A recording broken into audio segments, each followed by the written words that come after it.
Coming up next on Arizona Horizon, the United States Supreme Court strikes down part of an Arizona voter registration law. Also tonight, details of what a federal judge wants to see to end racial profiling by Sheriff Joe Arpaio's office. And we'll look at the impact of a recent Supreme Court ruling that bans the patenting of human genes. Those stories next on Arizona Horizon. Arizona Horizon is made possible by contributions from the Friends of Eight, members of your Arizona PBS station. Thank you.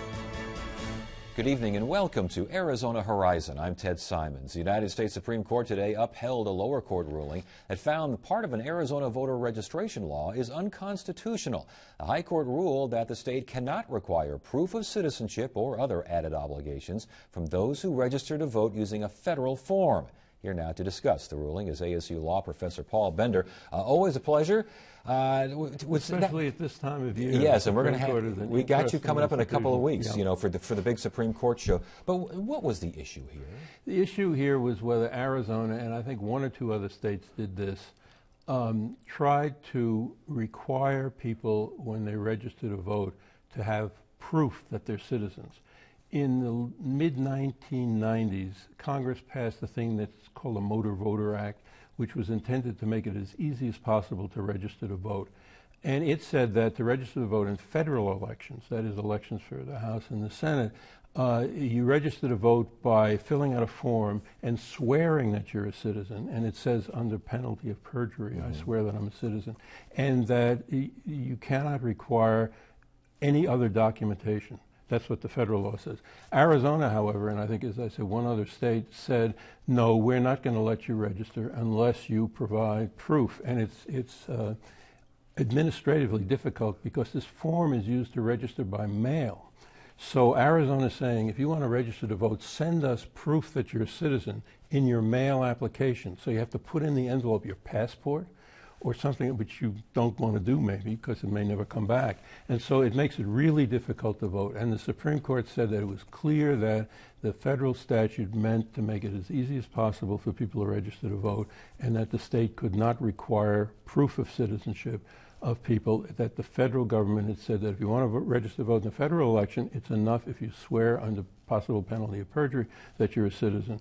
And that the state law was inconsistent with that because it made it harder to vote, and therefore it was unconstitutional. Did the court focus on the fact that this was burdensome, some would call it, or just extra stuff, or did they focus on the fact that the feds say this, you're a state, you can't force the feds to say this? Well, it's a statutory case. It's the federal statute says that you should be able to register to vote in a federal election by just swearing that you're a citizen. Right. And the state wants to make you provide more, and they said that's inconsistent with the federal law, and therefore it's preempted, is what lawyers say when it's inconsistent, and therefore the state can't do it.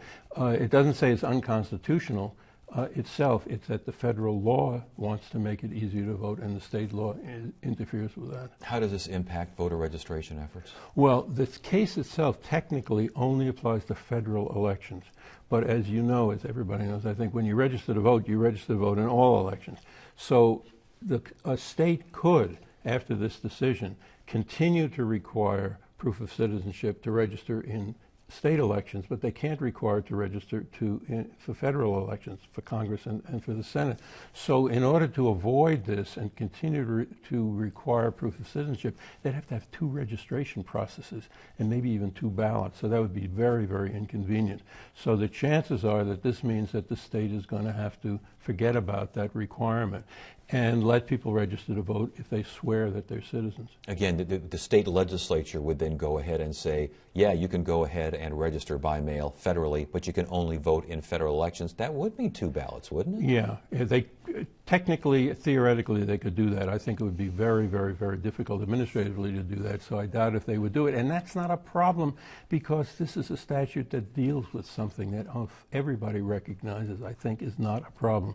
There has been no wave of people who are not citizens registering to vote and to vote for a number of reasons. If you're here illegally, you're going to go and register to vote and call attention, or try to register to vote and call attention to yourself. And when you go to vote, you have to produce some kind of identification.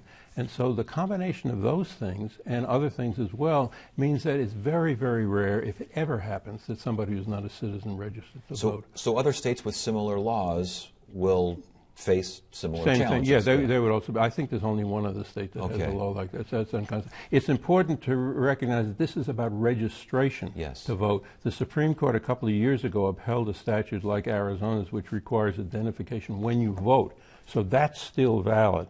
But what the court has held invalid is this requirement that you have to prove affirmatively that you're a citizen in order to register. Now, talk to us about the opinion itself, because it sounds as though the opinion almost prodded Arizona, hey, you know, there's still an option left here for you. The opinion says that if Arizona still wants to require proof of citizenship to vote in federal elections, they have a potential way of doing that. They can go to the Federal Election Commission, or a subset of the Federal Election Commission, and ask them to, there are forms for each state, because states have different voting requirements. And so they can ask to have the federal form for Arizona changed to require proof. The Election Commission can do that if it wants to. It doesn't have to do that. Arizona tried to do that when it first passed this law, and the Federal Election Commission split 2-2 about whether they would do it. And so, since it was a tie, they didn't do it. And Arizona did not try to get judicial review of that. So Scalia said, well, you know, you could always try again. And so that opens up the possibility that Arizona would do that. That would be a long, expensive, difficult process for really no practical reason that anybody can tell, because, as I say, there's really no evidence that there are people who are not citizens who are registering to vote. And that particular process, should the Election Commission once again say no or wind up in a tie, I guess didn't Justice Scalia say then you could take it to court? You could take it to court and you might win, he said. So it's speculative all along the line, and the state can decide whether it wants to do that.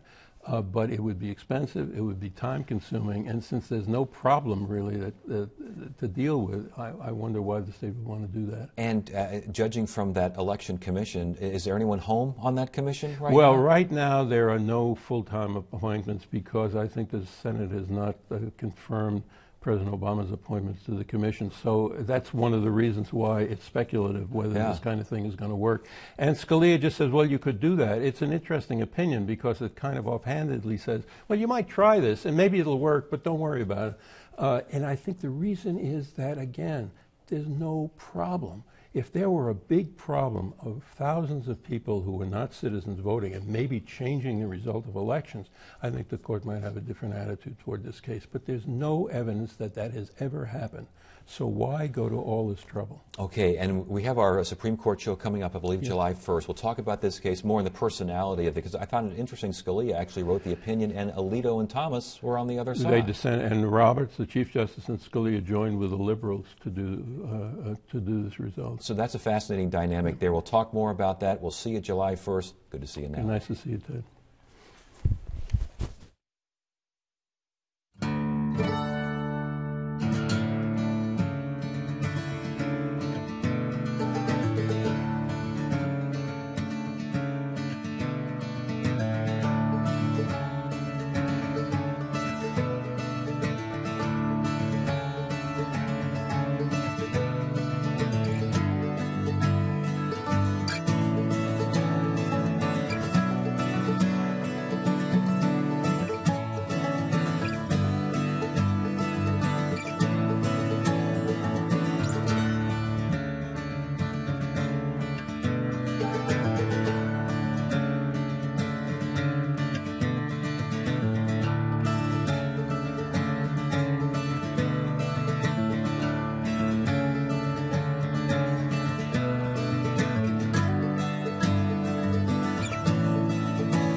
A federal judge last week began the process of addressing ways to end racial profiling of Latinos by the Maricopa County Sheriff's Office. Judge Murray Snow gave the MCSO and those who filed suit time to resolve the issue, with the U.S. Justice Department also involved in the talks. Joining us now is Arizona Republic reporter J.J. Hensley, who has been following the story. Good to see you again. Good to be here. So give us a better indication. What happened? This was a hearing Friday, really the first hearing since the decision, correct? Right, the decision came out right before Memorial Day, and so Friday was the first time that everyone kind of got back together in court. It was a relatively brief hearing, considering that this case has been going on for years now. It took less than an hour. Judge opened with about 20 minutes, further clarifying part of his 142-page ruling, and then said basically, this is kind of what I'm thinking. Lawyers, why don't you tell me where you're coming from? And the ACLU spoke up immediately and said, we'd like a little more time to negotiate with the sheriff's office and see if we can come to some agreement. And the sheriff's office said that's okay by us. Yeah, they were on board with that. And it seems like there are a lot of issues here, you know, in the training, the data collection, standalone policies on racial profiling. All of these things the sheriff's office is generally in agreement on. It's kind of going to be the devil in the details that might derail these negotiations at some point. Had those two sides been working together, been talking since this decision? I think they just got started on that process, and that was why they said, you know, Judge, it was a lengthy and thorough decision. We've had the time to go through it, and now we're starting these negotiations or discussions, and we'd like to be able to continue those, so maybe give us till mid-August before we can come back and tell you where we're at. And again, the negotiations and discussions center on how to get the sheriff's office to stop doing what it's doing regarding racial profiling. More or less. I mean, the real point here is that the judge wants to have them both come to him with a plan on how we're going to implement this ruling and ensure that it sticks. You know, what they don't want to happen, and one of the things that's going to be an issue with the kind of the training and the education is, you remember way back when ICE, yes, Immigration and Customs Enforcement, removed the sheriff's ability to enforce federal immigration law. Months later, they had Chris Kobach from Kansas, who is also the author of 1070, come in and give them training that says, well, you don't need that law, or you don't need that authorization. You have inherent authority to enforce these laws. And they kind of took that as their marching orders and left. And you know, Judge Snow clearly doesn't want a repeat of that with maybe questionable education or training being part of his order. And was that the reason he clarified some aspects of his order? Well, I mean, one of the main aspects, you know, when I was on last, we talked about kind of what are the key pieces of this injunction. There were 7 items in there, and most of it was, you know, you can't detain persons of Latino descent for any longer than you would contain a similarly situated Anglo driver. One of the key things, though, in the injunction, one of the few like kind of actionable items was that he prohibited the sheriff's office from using what's called their LEAR policy, L-E-A-R. It authorized them to contact ICE if they came across someone who was undocumented or they suspected of being undocumented but didn't have any state charges on them. So there wasn't a speeding or murder or any other kind of violation to hold them on. Judge Snow enjoins them from using that policy, and then in the first 20 minutes says, well, you know, I've seen coverage in the media that says you're not allowed to call ICE. That's not what I meant. You're allowed to call ICE. You just can't detain immigrants while you're calling ICE, which the sheriff's office says the net effect is the same. If we can't detain someone, what's the good of calling ICE? Back to the talks here. We had talked last time you were on, wondering, would the Justice Department be interested in this? Would they pursue? With which angle would they go? They're going to be involved in the talks. That's a surprise. I was kind of surprised. I mean, you know, we'd gotten hints that could be coming, but everyone afterward, you know, I tried to get some clarification on just how involved they would be, and it seems like both them and the attorneys representing the sheriff's office in that federal lawsuit are going to be very active participants in this.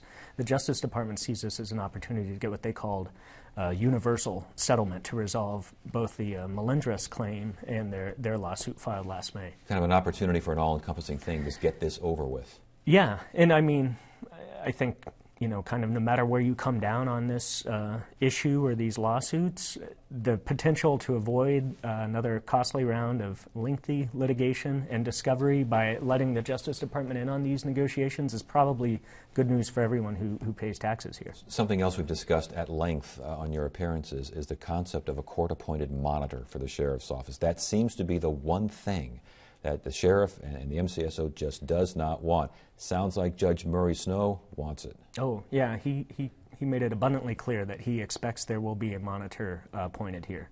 You know, now the sheriff's office is saying, well, if there's going to be a monitor, and it looks like there is, maybe we could get it kind of like Judge Wake did in 2008 when he ruled that conditions in the jails were unconstitutional. And he played a very active role in resolving that. He stayed on top of it. He appointed what I've come to consider like monitors by proxy. He forced the sheriff's office, for instance, to hire a dietitian to ensure that all the inmates' meals meet USDA dietary guidelines, and then Snow would receive reports from that dietitian. Yes. Is this the kind of thing? I mean, obviously that was then. This is now. I mean, is the sheriff's department, just in general, how is MCSO taking this? How are they responding? The official word is we will live up to the letter and the spirit of that ruling. They want to make it leave no doubt that they are following this ruling. They certainly don't want to be in contempt of a federal judge. Last week in court, the sheriff's attorney said the sheriff's office is out of the federal immigration enforcement business. So this decision managed to undo a lot of what Arpaio's critics have been after him to do since maybe 2006, 2007. I think privately, people are so kind of concerned about catching the judge's attention with statements that they might make or that could get out there that there's even very little of that. And he shows that he's aware of what people are saying just by his comments at the beginning of the hearing on Friday. Well, and not only that, but the order itself. I mean, he made it clear that what you were saying, I was listening. Those contemporaneous statements, he called them, Arpaio's statements in the media in 2007, 2008, when these sweeps were going on, really came back to hurt him. So give us a timetable here. What happens next? So we have till mid-August for both these sides to negotiate. Snow said that he expects them to submit to him a consent decree by August 15th. There's going to be a hearing on August 30th. That'll give him about 2 weeks to read through that and see what issues they've agreed to and what issues they haven't agreed to. I think, given what we heard in court on Friday, there are going to be a lot of issues that they can agree to. The sticking points might be obviously this monitor. Who is it going to be, and what kind of authority are they going to have? Snow said he needs to strike a delicate balance between ensuring that the citizens' constitutional rights are protected and ensuring that the sheriff's constitutional authority is protected as well with this monitor. So he's aware of that argument. The other issues, I think, are going to be kind of, who does training?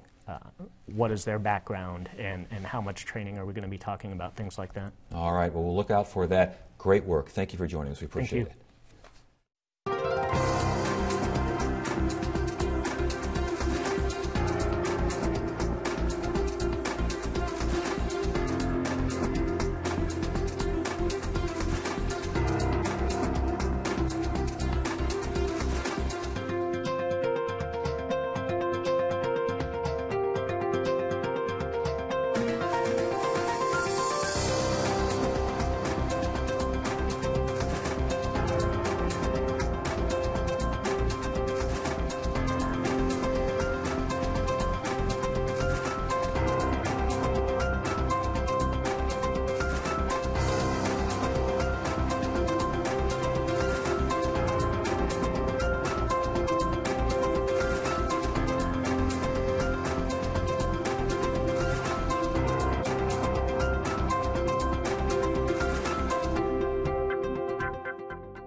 The United States Supreme Court ruled last week that naturally occurring DNA cannot be patented.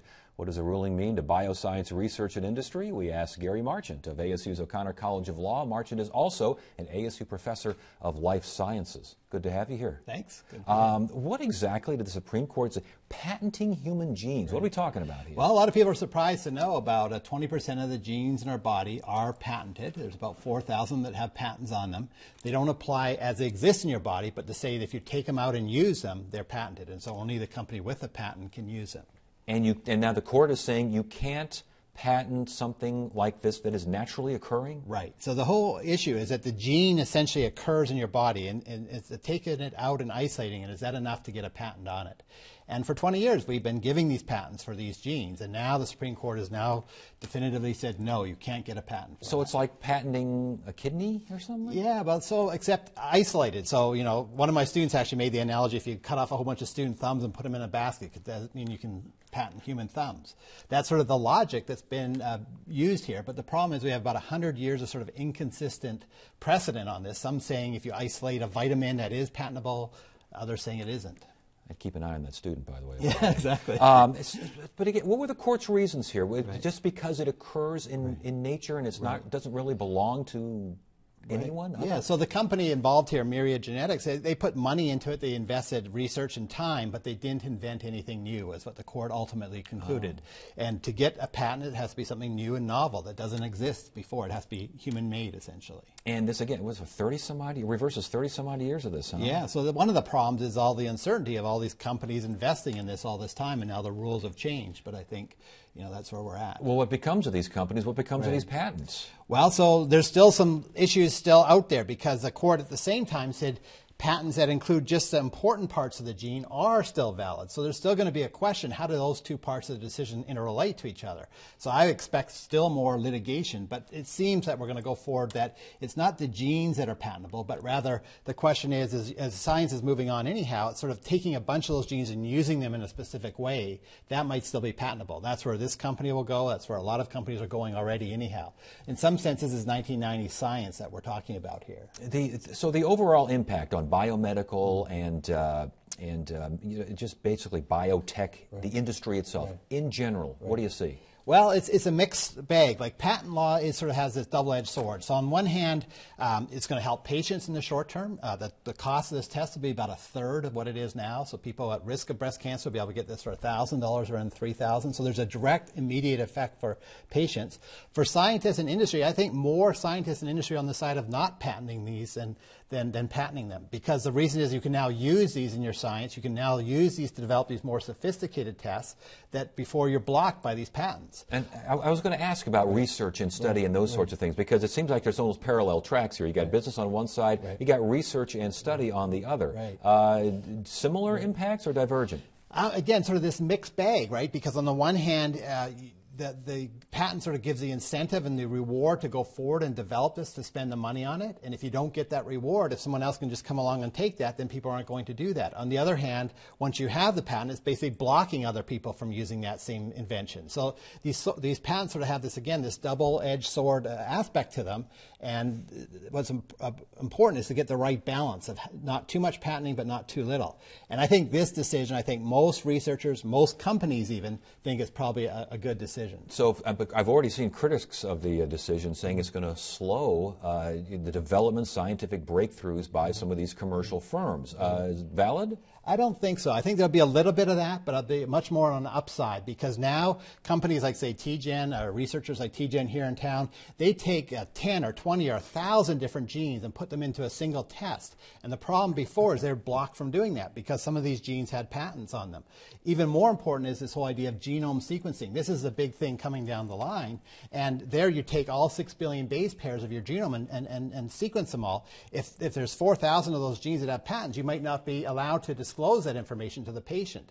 So this is basically blocking that innovation. Sort of the 21st century science is being blocked by these 20th century patents. So those saying that the private industry that has access to the patents will develop something now that they may not be able to develop is offset by the fact that a lot of folks are going to be able to get hold of that sequencing. That's one case. Both the researchers and the patients will both be able to benefit from getting access to that and develop even more sophisticated, sort of the next generation of genetic tests. Now, what about synthetic DNA? Still patentable? Yeah, it is. And so that was the other part of the decision, that synthetic DNA is patentable. And that's important not so much for human genetics, but for animal and plant genetics, transgenic models, other types of research that's being done. Those are all affected by that decision as well. And so the idea that this whole idea of synthetic biology, which is another big thing coming down the pipe, where you basically create new genes, those are all going to still be patentable. So, and application of knowledge of DNA. Right. That's still patentable. It is, although there's another decision in the Supreme Court a year ago, the Mayo versus Prometheus case, that's sort of asking the question of when you basically have a method of a test, is that patentable? And that's where the real action is today. That's where more companies are at, that's developing those tests. And that, unfortunately, is really up in the air as a result of a Supreme Court decision last year. And so there's a lot of uncertainty still where these patents are going to go. The bottom line is going to be great for my graduates because there's going to be a lot more litigation for the next 10 years. I was going to say, this is a fascinating time, and it sounds like everything's very much in flux right now. It is, very much. It's up in the air. All right, good to have you here. Great. Thanks for joining us. Okay. And tomorrow on Arizona Horizon, world-renowned physicist Lawrence Krauss joins us for his monthly science news update. And Secretary of State Ken Bennett will talk about the impact of today's voter registration ruling by the U.S. Supreme Court. That's Tuesday evening at 5:30 and again at 10 on Arizona Horizon. That is it for now. I'm Ted Simons. Thank you so much for joining us. You have a great evening.